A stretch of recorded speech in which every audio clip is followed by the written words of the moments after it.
Hello friends, welcome to the Trading Temple channel.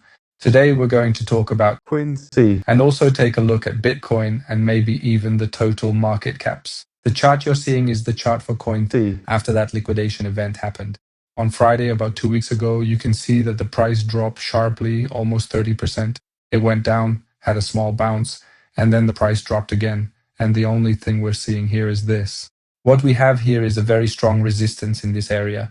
You can see that the price hit this level several times and it was tested as a support level, but after it broke, now it's being tested as resistance. The price still hasn't reached this area to test this resistance. The support level that this coin has is close to 16 cents, and this support level is very important and needs to be maintained. Otherwise, the price will drop significantly lower. For now, what we're seeing is that the price has bounced and it needs to hold itself well in this area. In the first area it can move to, the price could go up to the higher range, meaning it could move to the 26 cent and 28 cent area. Also, you can see that Bitcoin has turned positive today. We've talked about Bitcoin. We said that if Bitcoin goes back above $112,000, it will become bullish. On the 4-hour time frame, you can see that the price is currently around 20 cents, and today it's down nearly 2%. On the 4-hour time frame, it has hit a resistance here, and we are waiting. After it hit the resistance, a shooting star candle formed. Here, there was a small pullback downward, and now we have to see if it can break through this short-term resistance or not.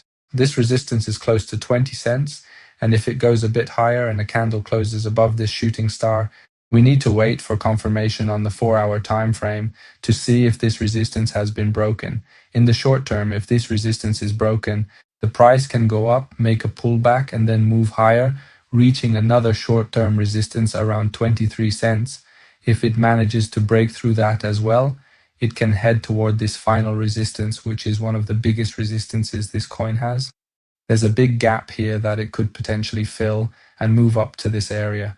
We can see that all the daily moving averages are pretty much here, including the 200-day moving average. The 50-day moving average and also the 100-day moving average are both turning downward, and this area is a very tough zone.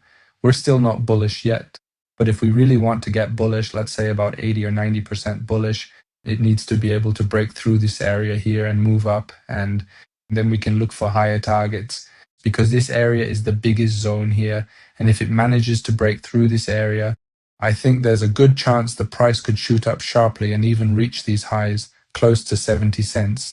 But as long as we're still below this resistance, at best it's just performing pretty well. It could push the price up, fill this gap, and test this resistance. Just like what XRP has done now, you can see that XRP has almost filled the gap. It's testing this heavy resistance, but of course, XRP is one of the major coins in the crypto market. That's why its performance has generally been better than that of altcoins that are, for example, ranked around the 50th or 60th positions. You can see that their performance, coins like XRP or Ethereum, as well as Bitcoin, has been better, and they're also testing and filling the gaps. We'll have to see what happens in the next few days. As you can see, the price is still low, and where XRP is now, it should be around 27 cents. But for now, we don't see anything happening in this regard. So let's see what events unfold in the coming days. Let's go back and take a look at the Bitcoin chart. We had talked about Bitcoin and said that usually when Bitcoin wants its price to move higher, it usually grabs liquidity. Then it makes a move. You can see that there was a very strong support level here. It had tested this area several times, and many traders who had buy positions in this zone usually get liquidated. The price drops sharply, hits their stop losses, and then the price returns above the range. This has happened in Bitcoin throughout the entire bull run in 2022. Up until now, this has kept happening, as you can see. It happened here as well. The price dropped, and also here, the same thing happened, and then it went up. This usually happens, and here again, you can see another instance where the price drops, grabs the liquidity, and then comes back up. This happened in 2 parts as well. It's really interesting and fascinating that this happens. On either side, the price returns above the rail. We talked about it. This trend line is a very important trend line. For almost 3 years, this has kept Bitcoin up here. And it was also the 200-day moving average that managed to bring it back above. And now, what's important for Bitcoin is if it goes above $112,000, it's very bullish. And right now, the price has returned above $112,000. And the candle has also closed here. The candle that closed yesterday was above $112,000. And now, What's important is that this resistance I've drawn here, you can see that it's now coinciding with the 100-day moving average and the 50-day moving average. And you can see that Bitcoin is a bit stuck here. It's been almost 5 days now that Bitcoin's price has been going up, and there's a chance that Bitcoin might have a small pullback, and we just need to be careful that the candle formed today isn't a shooting star candle. We talk a lot about shooting star candles because they almost put an end to Bitcoin's upward movement. In the short term, it enters a correction. You can see these candles I'm talking about, shooting star. This type of candle that has formed here, and we talked about the candle that was formed here as well. We said that these candles are very dangerous near all-time highs when they're formed near resistance. And we hope that this candle doesn't end up being a shooting star. There's still about 7 hours left until Bitcoin's daily candle closes. So that's all about Bitcoin. For now, its situation is very okay. It managed to get back above $112,000.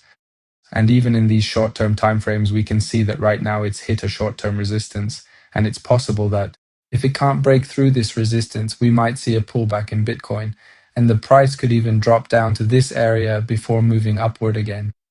But this area that I've marked here, if it loses around $112,000, if the price drops down here, it will be tough because then there's a chance we might go even lower and lose these lows that have formed here if it falls below $112,000. For now, the situation is okay. And let's also take a look at Bitcoin dominance. Bitcoin dominance, as we've been talking about for a long time, we're waiting for it to drop so that altcoins can take off and go up. For now, it's really bouncing quite a lot on this trend line that I've drawn here. And just yesterday, it managed to make a small break below it, but it couldn't quite confirm that move. It went back above it again. And personally, I think if this trend line breaks, Bitcoin dominance is going to drop quickly, which is very good for altcoins. If I flip this chart, you can see how much it looks like it's ready to go down. If we flip the chart, you can see how beautifully it has formed a V-shaped pattern, and at any moment this trend line could break and it could drop. Today's video was about coin C, and we also took a look at Bitcoin and Bitcoin dominance. For now, the market conditions are okay, and let's see what happens in the next few days. I'd be happy if you like and subscribe, and don't forget the trading game. Nothing is ever 100% certain. Everything is based on probability. And also remember, I'm not giving financial advice, and this is not financial advice.